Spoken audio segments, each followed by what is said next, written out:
नमस्कार दोस्तों, मैं आपका दोस्त रवि दोनसी आपका स्वागत करता हूं अपने चैनल रवि टेक स्टूडियो में। तो दोस्तों, स्पेशली इंडियन कोस्ट गार्ड में वैकेंसी आई है।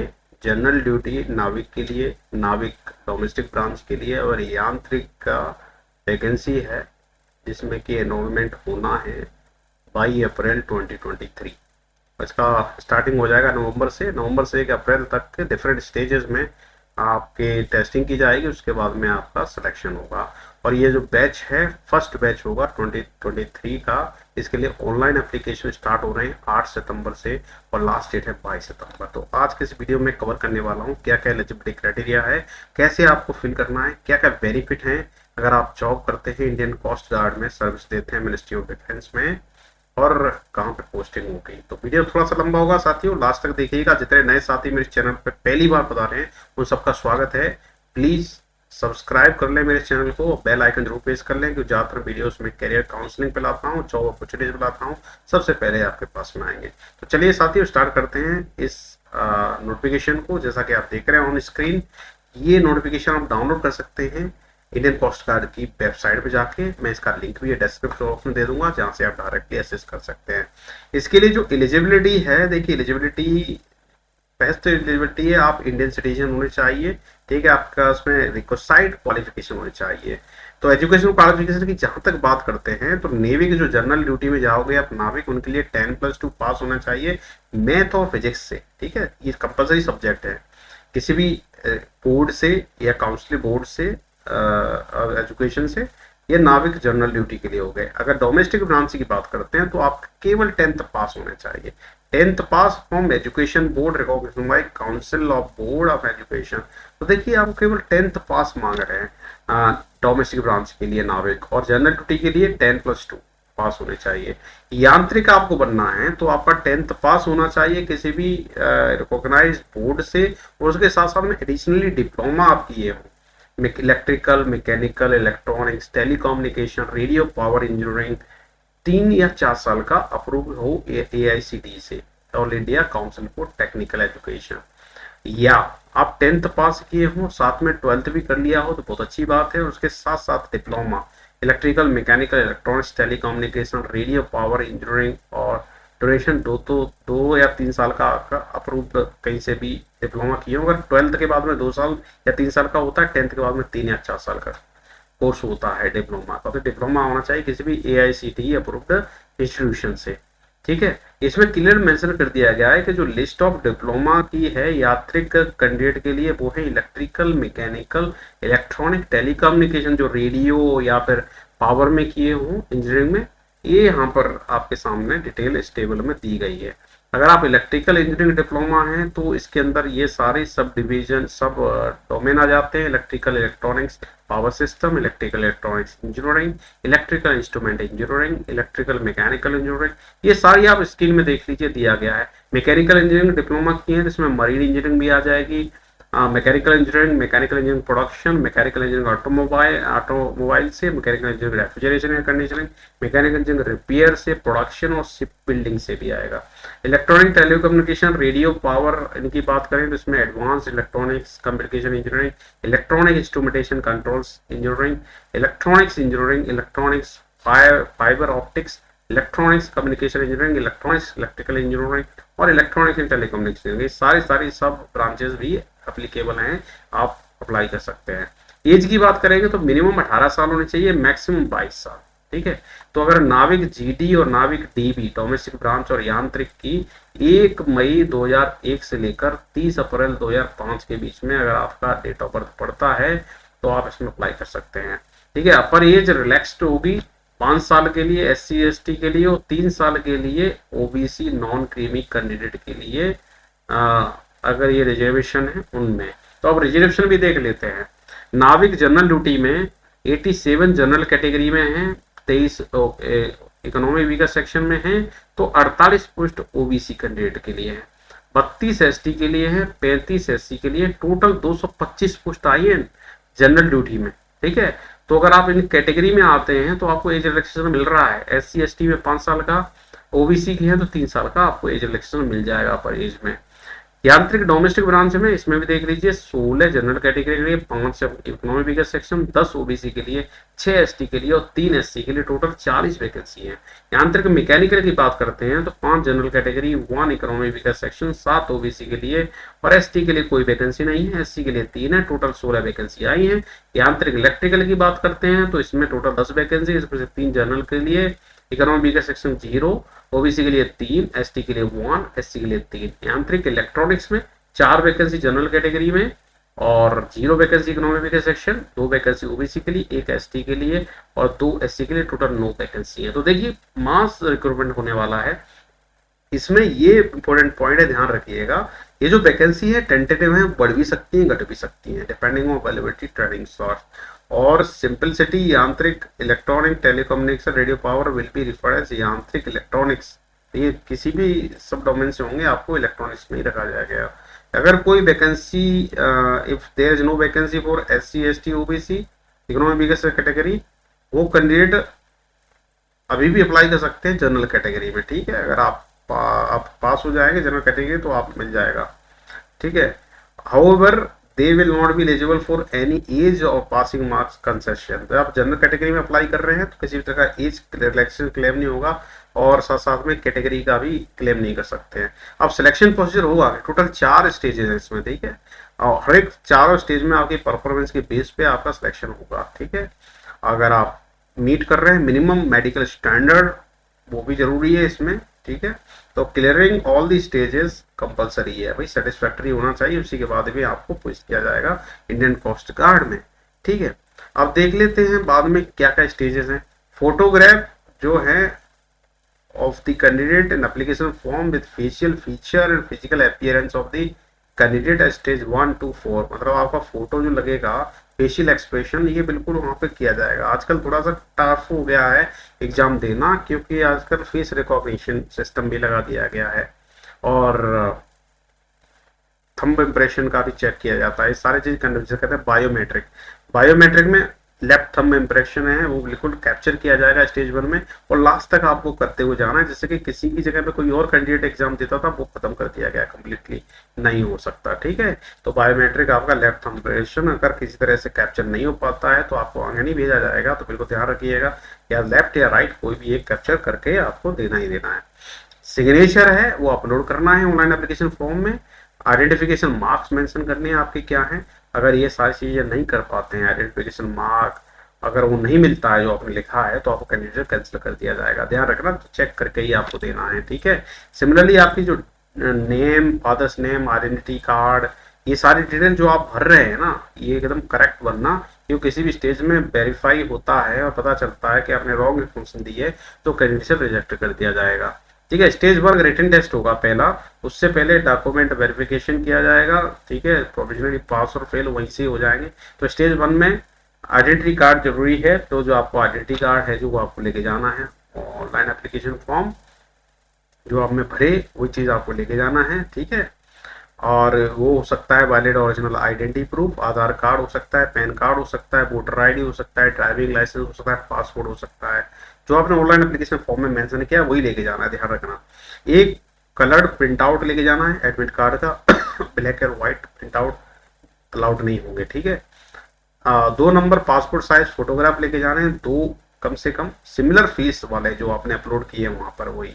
SC ST कैंडिडेट के लिए ओरिजिनल कास्ट सर्टिफिकेट लेके जाना है, 2 फोटो कॉपी लेके जानी है SC ST सर्टिफिकेट का, और ओरिजिनल ट्रेन और बस का फेयर जहां से आप आ रहे हैं कैंसल्ड चेक लेके आना है। NEFT ट्रांसफर जो आपको मनी मिलेगा TA वो वहां पे दिया जाएगा। केवल SC ST कैंडिडेट को मिल रहा है, बाकी को नहीं मिलेगा। इसमें एक नोट दे दिया गया है, जितना भी डिटेल आप भर रहे हैं ऑनलाइन एप्लीकेशन फॉर्म में क्लियर भरिएगा। Name, father's name, date of birth जो आपकी ऑनलाइन एप्लीकेशन फॉर्म है वो बिल्कुल मैच होनी चाहिए एडमिट कार्ड के ऊपर भी, और साथ साथ में जो आप डॉक्यूमेंट लेके आए उसमें थोड़ा भी मिसमैच हो जाता है तो कैंडिडेट अपना रिजेक्टेड समझ लीजिए आप। ध्यान रखिए इस चीज का। अब इसमें एक चीज और मेंशन कर दी गई है, जो भी एडमिट कार्ड वो मैच होना चाहिए, आइडेंटिटी प्रूफ आधार कार्ड पे वही नाम होना चाहिए, पैन कार्ड पे होना चाहिए। तो जो डिटेल आप भर रहे हैं ना वहाँ पे एग्जैक्टली मैच होनी चाहिए स्टेज 1 में। उसके बाद बायोमेट्रिक रिकॉर्डिंग होगी। बायोमेट्रिक रिकॉर्डिंग में आपका क्या होगा, लेफ्ट हैंड थंबप्रेशन या राइट वाला कैप्चर कर लिया जाएगा स्टेज 1 में। ठीक है, और वही मैच होने चाहिए अगले स्टेजेस में, स्टेज 2, स्टेज 3, स्टेज 4 में। ठीक है, candidate has to take following test. अब टेस्ट आपका क्या क्या होना है, देखिए नाविक डीबी इसे कहते हैं, डोमेस्टिक ब्रांच सेक्शन 1, यहाँ पे रिटन टेस्ट होगा। ठीक है, पासिंग मार्क्स हैं 30 जनरल कैटेगरी के लिए, इकोनॉमिक और ओबीसी के लिए, और 27 है SC ST के लिए। नाविक जो GD में जा रहे हैं उनका सेक्शन 1 और सेक्शन 2 दो टाइप का एग्जाम उसमें होना है। 30 + 20 टोटल 50 का कट ऑफ रहेगा, मतलब सेक्शन 1 में 30 और सेक्शन 2 में 20।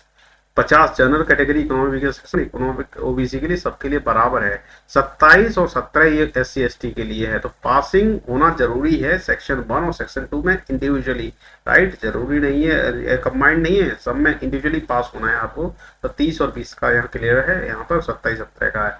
इलेक्ट्रिकल की बात करते हैं, यहाँ पे सेक्शन 1 और सेक्शन 3, राइट, ऐसे करके आएगा। तो 30 और 20 मतलब 50 यहाँ पे भी कट ऑफ है, 44 SC ST की है। पासिंग करना है दोनों सेक्शन में सेपरेटली। यहाँ तक इलेक्ट्रॉनिक में सेक्शन 1 और सेक्शन 4 अटेम्प्ट करना है आपको। तो ये 30 + 20 27 17 मतलब सेम पासिंग कट ऑफ रखा गया है, और कंपलसरी है इंडिविजुअली होना। सेक्शन 1 और 5 में आपका मैकेनिकल से रिलेटेड क्वेश्चन होंगे। तो सेक्शन 1 तो इसलिए कंपलसरी है, ठीक है। सेक्शन 1 जैसे कि नाविक डीवी जा रहे हैं डोमेस्टिक ब्रांच, उनको केवल एक सेक्शन अटेम्प्ट करना है, उसमें 30 जनरल कैटेगरी का कट ऑफ है, ओबीसी का भी, इकोनॉमिक का 27 SC ST का है। ठीक है, अब डिटेल जो है एग्जामिनेशन के क्या क्या है, क्या क्या उसमें पूछा जाएगा। तो सेक्शन 1 जो है 60 मार्क्स का होगा, 45 मिनट का होगा, टोटल क्वेश्चन 60 हैं। और सब्जेक्ट वाइज अगर देखें तो मैथ के 20, साइंस के 10 और इंग्लिश के 15 और रीजनिंग के 10 और जीके के 5, ये टोटल नंबर ऑफ क्वेश्चन है जो पूछे जाएंगे सेक्शन 1 में। और इसकी पासिंग ऑलरेडी बोल दी गई है, 30 होनी चाहिए कट ऑफ, ओबीसी इकोनॉमिक का section, general category 27 SC ST के लिए, और क्लास 10th का सर्टिफिकेट मतलब सिलेबस होगा, मतलब उससे पे उस पे ही है। सेक्शन 2 जो नाविक GD में कंपलसरी है ये भी, इसमें 50 मार्क्स का होगा, 30 मिनट का टाइम होगा, 50 ही क्वेश्चन है, मैथ के 25 और फिजिक्स के 25, इन दोनों को मतलब तैयार कर लो आप। इसमें कट ऑफ है 20 ओबीसी के लिए, और जनरल कैटेगरी इकोनॉमिक से 17 है आपका SC ST के लिए। 12th बेस पे आएगा, 12th मैथ और फिजिक्स का ही सिलेबस रहेगा। सेक्शन 3 जो इलेक्ट्रिकल इंजीनियरिंग के 50 क्वेश्चन होंगे इसमें, और इसके लिए 30 मिनट का एग्जाम ये भी होना है। डिप्लोमा लेवल का पूछा जाएगा क्वेश्चन, 20 की कट ऑफ है, 17 की। सिमिलरली ये सारे जो मैकेनिकल से इलेक्ट्रॉनिक के डिप्लोमा लेवल का एग्जाम होगा 50 क्वेश्चन का। तो ये तो हो गया स्टेज 1, ठीक है। तो क्वेश्चन पेपर है जो सेक्शन 1 2 3 4 ये ऑब्जेक्टिव टाइप के होंगे और 4 ऑप्शंस होंगे, आपको करेक्ट ऑप्शन भरना है, वो कोई भी नेगेटिव मार्किंग नहीं है। तो मतलब इसका मतलब ये नहीं तुक्के लगाओगे यहाँ बैठ के, करेक्ट आंसर देना है आपको, तभी आप इसमें पास हो सकते हैं, ठीक है। डिटेल्ड सिलेबस आपको चाहिए सेक्शन 1 2 का, वो ICG की वेबसाइट पे चले जाएंगे, इंडियन कोस्ट गार्ड की, वहां से ले सकते हैं। Tie breaking rule in merit, अगर टाई केसेस हो जाते हैं तो हाईएस्ट स्कोर कंसिडर किया जाएगा, या सीनियरिटी एज के हिसाब से दी जाएगी, वो ओल्डर एज वाला कंसिडर कर लिया जाएगा, ठीक है, उस हिसाब से कर लिया जाएगा। स्टेज 2 जब आपका ये कंप्यूटर बेस्ड टेस्ट जो है ना, इसकी मेरिट लिस्ट आएगी, इसको जब आप पास करते हैं तो मेरिट लिस्ट आप डायरेक्टली वेबसाइट से चेक कर सकते हैं लॉग इन करके। अगर आप स्टेज 2 में जा रहे हैं तो आपको जो है ना upload additional document as mention para से, ठीक है, आप शॉर्टलिस्ट होते हैं स्टेज 2 में, देन आपको कुछ डॉक्यूमेंट उसमें अपलोड करने हैं, अपने जो फॉर्म भरा है उसमें, ठीक है। E admit card stage 2 will not be generated till the additional document upload है, जो एडिशनल डॉक्यूमेंट कुछ आपको अपलोड करने जब आप भर देंगे तभी आपको एडमिट कार्ड मिलेगा सेकेंड स्टेज का, ठीक है। अगर आप डॉक्यूमेंट आप नहीं भर पाए तो आपका कैंडिडेट कैंसिल समझ लीजिए, कैंसिल हो जाएगा आपका, स्टेज 2 में आप जा नहीं पाओगे, ठीक है। कम से कम आपको 2 दिन पहले आपको इंटीमेट कर दिया जाएगा, आप डॉक्यूमेंट उसमें अपलोड कर दें और एडमिट कार्ड आ जाएगा। स्टेज 2 क्या है, फिजिकल होगा, आपका रिटर्न हो गया, उसका फिजिकल है, और फिजिकल में पास होना कंपलसरी है, ठीक है, अदरवाइज फेल कर दिए जाओगे।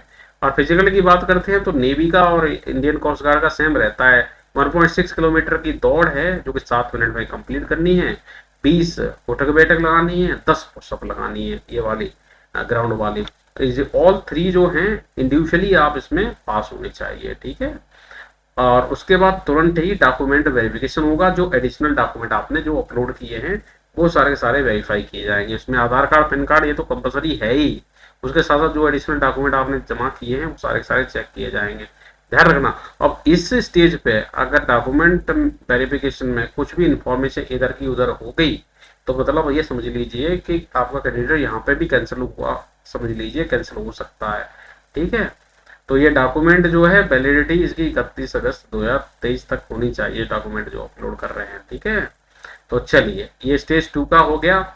और इसके बाद में इनिशियल मेडिकल भी होगा, जैसे आप फिजिकल फिटनेस हो गया, डॉक्यूमेंट वेरिफिकेशन हो गया, followed by the medical fitness. तो मेडिकल यहाँ फिटनेस होगा, इसमें भी अगर आप अनफिट हो जाते हैं तो आपको 42 दिन का टाइम दिया जाएगा टेम्पररी अनफिट को दोबारा से रीअपील करने का। रीअपील करके दोबारा से अपना मेडिकल दीजिए, अगर पास हो जाते हैं तो फिर नेक्स्ट चीज में आप जाएंगे, ठीक है। स्टेज 3 की बात करते हैं। तो स्टेज 3 है, अगर आपकी परफॉर्मेंस चेक कर ली गई फिजिकली और मेडिकली, और फर्स्ट स्टेज कंप्यूटर बेस्ड। इसके बाद स्टेज 3 स्टार्ट होता है, इसमें होगी ऑल इंडिया मेरिट लिस्ट एक बनेगी। उसके बाद ये एडमिट कार्ड आपका स्टेज 3 के लिए आएगा। तो स्टेज 3 पे जब आप आ रहे हैं तो 2 दिन तक कम से कम आपको वहां पे रुकना है। उसमें होना क्या है, बेसिकली डॉक्यूमेंट वेरिफिकेशन होगा, ठीक है। डॉक्यूमेंट वेरिफिकेशन, जितने भी डॉक्यूमेंट हैं वो सारे के सारे डॉक्यूमेंट वेरीफाई होंगे। एग्जैक्टली सर जो डेटा आपने दिया है ऑनलाइन एप्लीकेशन फॉर्म में मैच किया जाएगा। कुछ भी गड़बड़ इसमें हो जाती है तो यहाँ पे भी आपका कैंडिडेशन कैंसिल किया जा सकता है, ठीक है, ध्यान रखना है चीज का।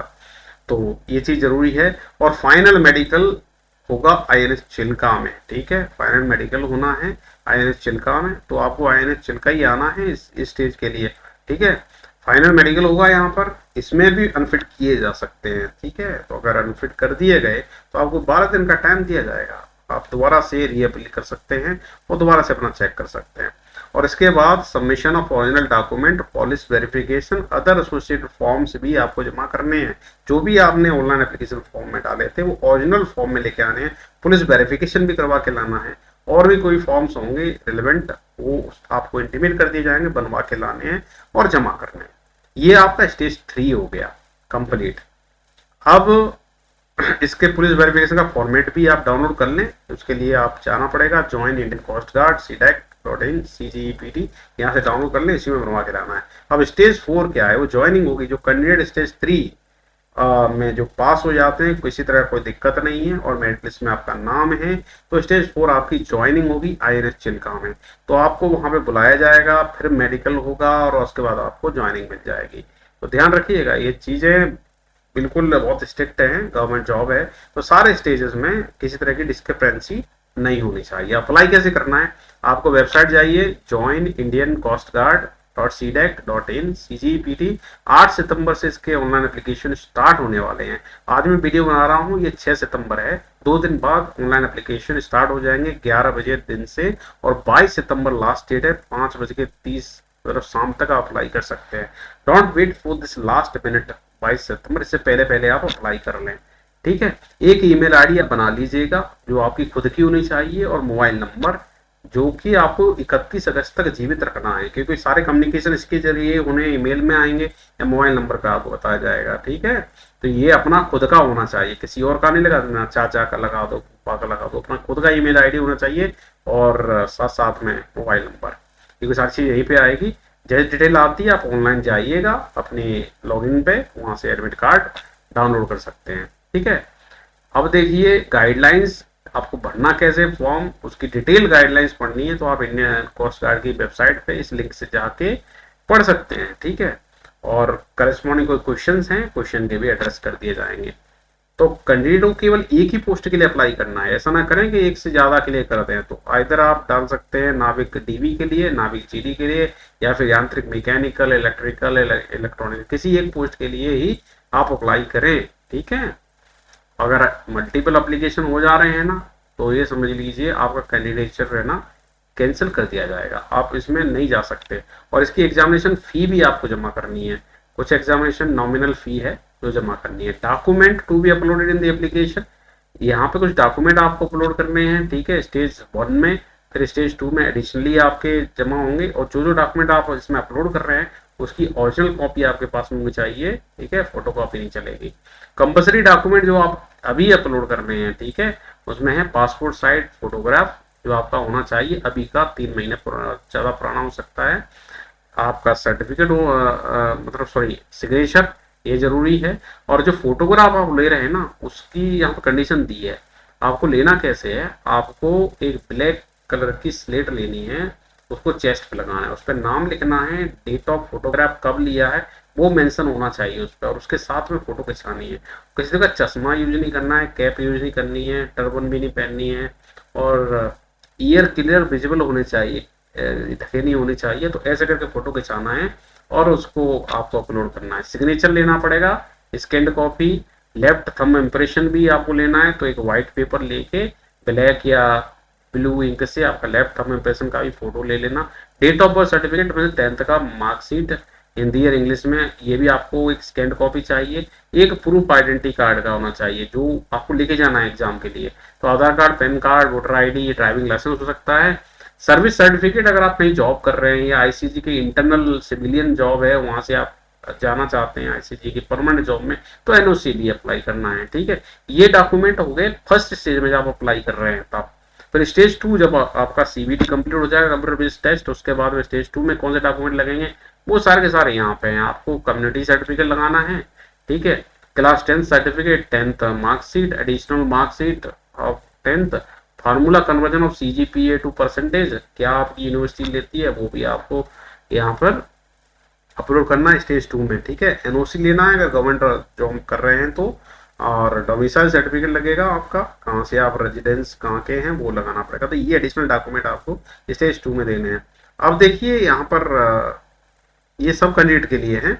अब एक स्पेसिफिक है, नाविक जीडी कैंडिडेट है तो 12th का सर्टिफिकेट आपका लगेगा, 12th की मार्कशीट लगेंगी, फार्मूला कन्वर्जन लगेगा, CGPA to percentage, additional marksheet of 12th if applicable. तो ये नाविक जीडी के लिए हो गए।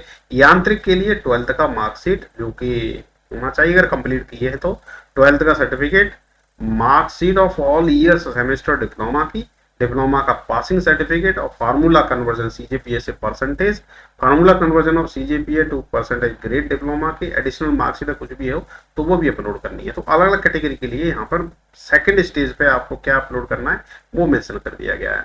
लिस्ट ऑफ ऑप्शनल डॉक्यूमेंट जो कि candidate claiming any other category benefit, जैसे कि स्पोर्ट्स कोटा से हैं, स्पोर्ट्स का सर्टिफिकेट भी आप लगा सकते हैं। ठीक है, कोई अचीवमेंट किए हो, डेथ सर्टिफिकेट और डिसीज कोस्ट गार्ड पर्सनल, आपके पिताजी काम किए हों कहीं इंडियन कोस्ट गार्ड में तो उनका भी सर्टिफिकेट अगर कुछ लगा सकते हैं। डेथ सर्टिफिकेट और डिसीज कोस्ट गार्ड पर्सनल, एक वार्ड सीजी पर्सनल ये लगा सकते हैं। एनसीसी किए हैं तो एनसीसी का सर्टिफिकेट भी लगा दें तो कुछ प्रिविलेज मिल जाएगी। ये सेकंड स्टेज में करना है, फर्स्ट स्टेज में नहीं अपलोड करना है।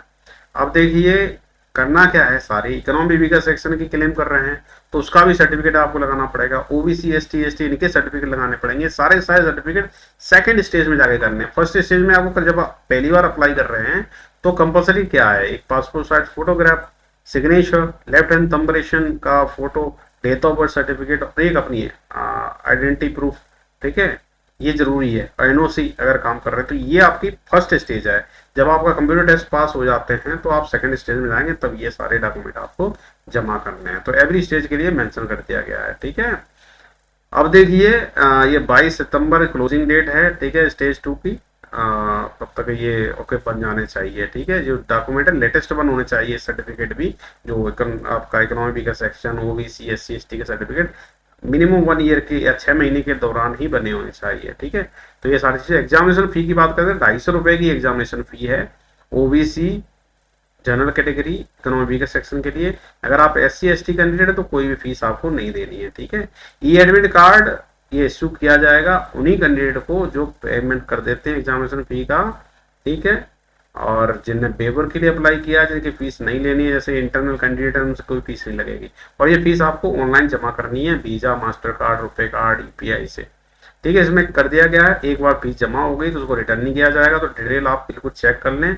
एससी एसटी कैंडिडेट हैं उनको भाई फी वेवर मिला हुआ है, उनसे फीस नहीं लगेगी भैया। और इन केस ऑफ कैंडिडेट जो ऑनलाइन पेमेंट कर रहे हैं, ठीक है, उनसे कुछ एक्स्ट्रा कुछ चार्ज लगेगा तो वो भी लग सकता है। ठीक है, और in case of candidate has made an online payment, money has been deducted from unsuccessful payment, please check whether fees auto refunded to transaction originator account within 15 working day. कहने की बात है अगर आपने पेमेंट किया और वो fail हो गया और पैसा आपके अकाउंट से कट गया तो 15 दिन के अंदर में वो पैसा रिटर्न आ जाएगा। और मल्टीपल पेमेंट हो जाएंगे तो भी आपको पैसा रिटर्न कर दिया। Multiple payment are received from candidate against single application then that will not be refunded back. Multiple अगर आपने पेमेंट कर दिए तो रिफंड नहीं होंगे। गलती से अगर पेमेंट गया और पेमेंट नहीं हो पाया तो उसको रिटर्न कर दिया जाएगा। एग्जामिनेशन सिटी है, 5 प्रेफरेंस आपको देनी है और ध्यान रखिएगा पहली प्रेफरेंस आपके जहाँ रहने वाले हैं उसके 30 किलोमीटर की जोन में सेंटर है वो दे देना, क्योंकि ये इस मामले में गवर्नमेंट थोड़ी स्ट्रिक्ट हो गई है इसमें, क्योंकि जब भी आपका डॉक्यूमेंट वेरिफिकेशन हुआ और उन्होंने पाया कि आपका नियरेस्ट जो सेंटर था वो आपने नहीं भरा है तो यहाँ पे भी आपका कैंडिडेट कैंसिल कर दिया जाएगा। ध्यान रखिएगा इस चीज का, यहाँ क्लियर बोल दिया गया है। Indian coast guard reserve the right to allot examination city of stage 1 and stage 2 which may or may not be as per choice. कभी कभी ना चॉइस मैट कर रही होगी तो आईसीजी अपने हिसाब से आपको दे देगी कोई भी सेंटर। अब देखिए टेंटेटिव डेट दी गई है कब कब चीजें होनी है, तो कंप्यूटर टेस्ट होना है मिड या एंड ऑफ नवंबर में। Stage 2 document verification physical fitness medical होना है जनवरी में, ठीक है, मिड और एंड में। और स्टेज 3 जो final document verification INS Chilka में फाइनल मेडिकल होना है मई 23, उसके बाद ज्वाइनिंग हो जानी है, ठीक है। तो ये सारी चीजें, रिजल्ट डिक्लेरेशन सारे के सारे वेबसाइट में होंगे और आपको ईमेल के जरिए भी बता दिया जाएगा, तो आप ऑनलाइन करके लॉगिन करके आप अपना चेक कर सकते हैं रिजल्ट का। तो पहला जो टेस्ट होगा उसका जो रिजल्ट इमीडिएटली आ जाएगा विद इन 25 डेज। उसके बाद स्टेज 2 में जाना है फिजिकल फिटनेस, उसका भी विद इन 10 और 15 डेज, और उसके बाद में आपको फाइनल स्टेज के लिए जाना है। List of document required each stage clearly mention है और पहले भी बोल दिए थे जो अपलोड करेंगे वही डॉक्यूमेंट आपको लेके आने हैं। स्टेज 1 में आप आ रहे हैं तो वैलिड आइडेंटिटी प्रूफ लेके आए, ई एडमिट कार्ड लेके आना है वो भी coloured one, 2 passport size photograph लेके आने हैं जो सिमिलर जो आपने ऑनलाइन में दिए हैं वो। SC/ST कैंडिडेट हैं तो आपको ओरिजिनल कास्ट सर्टिफिकेट लेके आना है, 2 फोटो कॉपी लेके आनी है अटेस्टेड सर्टिफिकेट की, ओरिजिनल ट्रेन बस फेयर लाना है, कैंसल चेक लेके आओ क्योंकि आपको टीए मिलने वाला है, आप जहाँ भी जाओगे उसका पैसा मिलने वाला है, ये केवल SC/ST कैंडिडेट के लिए है। स्टेज 2 में जब जा रहे हैं तो कलर प्रिंट आउट अपन एप्लीकेशन फॉर्म लेके आना है, ई एडमिट कार्ड स्टेज 2 का होना चाहिए, आइडेंटिटी प्रूफ चाहिए, ओरिजिनल डॉक्यूमेंट जो आपने अपलोड किए हैं स्टेज 2 में आफ्टर स्टेज 1 वो चाहिए, 3 फोटो चाहिए, photo copy of original document के self attested, 20 passport size colour photograph वही जो आपने ऑनलाइन में दिए हैं वो, एनओसी 4 अटेस्टेड फोटोकॉपी उसकी अगर आप ऑलरेडी जॉब कर रहे हैं या फिर इंटर्न कैंडिडेट हैं तो। स्टेज 3 में जब जाते हैं तो सारे सारे documents right starting from colour print of online application form, stage 3 admit card, original document जो आपने सबमिट किए हैं स्टेज 1 स्टेज 2 वो सारे, 3 photocopy original document, 30 passport size colour photograph चाहिए। देखिए स्टेज 2 में आपसे मांग लिए यहाँ पे 20, ठीक है, स्टेज 1 में मांग रहे थे 2, अब लास्ट में मांग रहे हैं 30 फोटोग्राफ, राइट, ठीक है। तो फोटोग्राफ जो आप अपलोड कर रहे हैं ना उसकी कम से कम 100-150 कॉपी बनवा लीजिएगा, जरूरी है। 30 पासपोर्ट कलर फोटोग्राफ चाहिए, ठीक है। उसके बाद colour photograph specific 3.5 centimetre 2.5 centimetre blue background, ये 10 नंबर के चाहिए, मतलब 10 चाहिए कॉपी, ये अलग से एक फोटो खिंचवाना है आपको इस साइज में, ठीक है, ब्लू बैकग्राउंड में। पेरेंटल विलिंगनेस सर्टिफिकेट चाहिए, 1 ओरिजिनल और 2 जेरोक्स। पुलिस वेरिफिकेशन चाहिए, 1 ओरिजिनल कॉपी और 2 जेरोक्स उसकी। फैमिली पार्टिकुलर सर्टिफिकेट चाहिए, 1 ओरिजिनल और 2 जेरोक्स। कैरेक्टर सर्टिफिकेट 1 ओरिजिनल और 2 जेरोक्स कॉपी। बिलिंगनेस सर्टिफिकेट ये मतलब आप उसमें जॉब करना चाहते हैं, 1 copy original 2 xerox. Attestation with cadre name 3 copies original. NOC 4 self attested copy लगनी है भैया ओरिजिनल के साथ साथ में, एनओसी जो आप जॉब कर रहे हैं ऑफिसर सर्टिफिकेट। आइडेंटिटी प्रूफ आधार कार्ड पैन कार्ड ये जो आपने अपलोड किए हैं उसकी भी एक कॉपी चाहिए साथ में।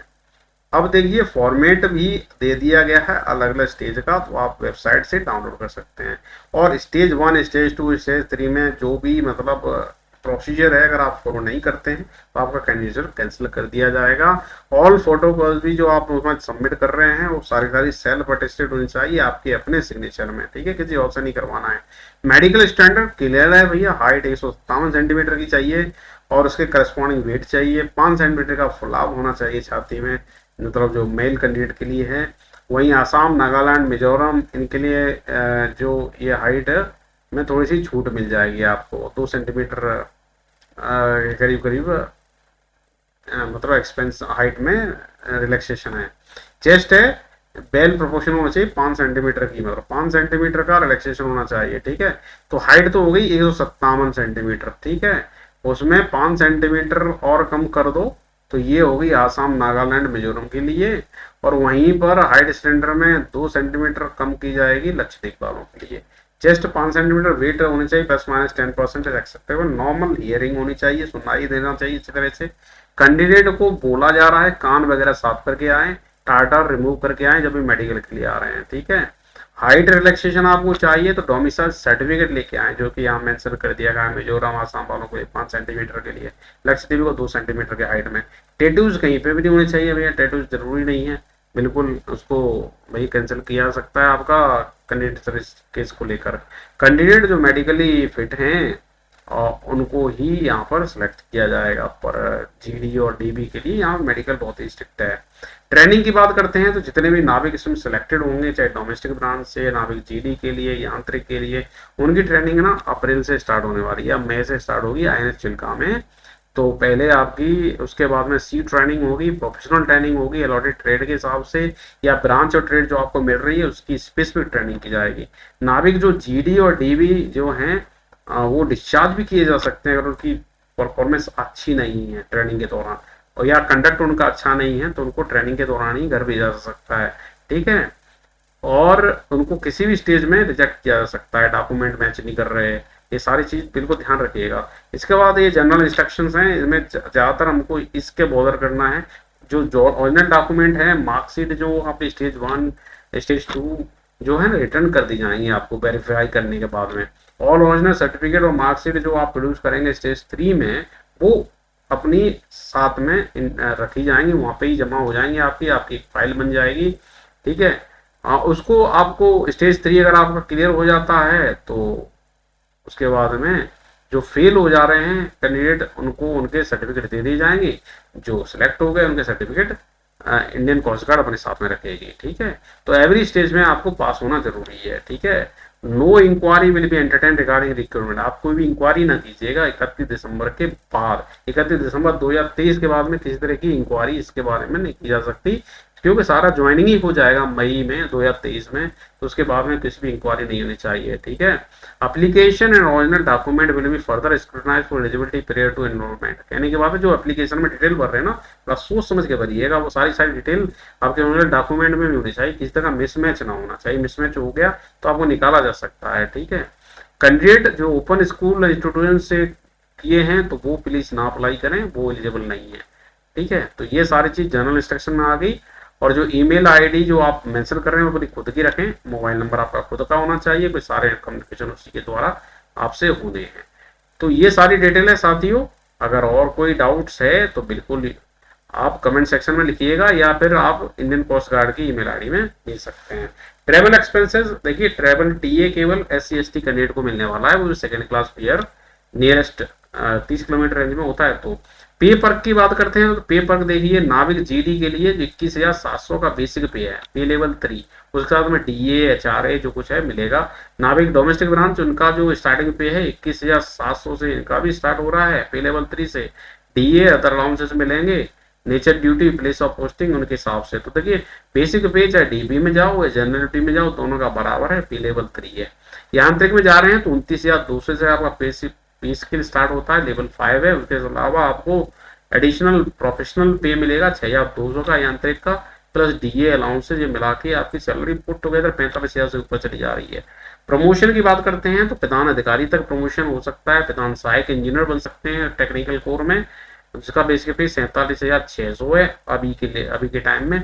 और यांत्रिक का पे है एडिशनली इसमें ऐड कर लीजिए आप 6200, ठीक है। इसके साथ DA promotion to the officer cadre subject to suitability, ठीक है। अदर बेनिफिट क्या क्या है, फ्री में राशन क्लोथिंग ये मिलनी है as per rules, free medical treatment मिलना है अपना और डिपेंडेंट का, गवर्नमेंट अकोमोडेशन मिलेगा खुद के लिए फैमिली के लिए, नॉमिनल लाइसेंस फी के साथ में HRA जो अप्रूव्ड किया है गवर्नमेंट का।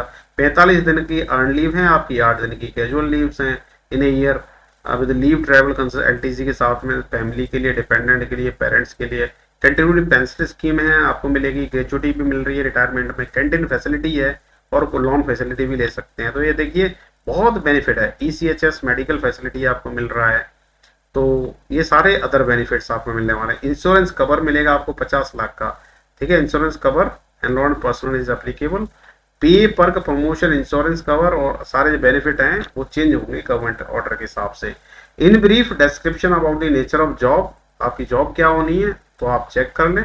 नाविक जीडी की अगर जॉब पता करना है तो आप वेबसाइट पे चले जाइए, लिंक दिया है, क्लिक कर दे, डिटेल में पता चल जाएगा डीवी का क्या जॉब है, यांत्रिक के लिए क्या जॉब है, क्या क्या काम करेंगे, ये डिटेल में पता कर सकते हैं। तो दोस्तों आई होप सारे डाउट आपके क्लियर हो गए होंगे, तो प्लीज अप्लाई कर दें well before the last date है 22 सितंबर, उससे पहले पहले आपको जमा कर देना है ऑनलाइन एप्लीकेशन फॉर्म।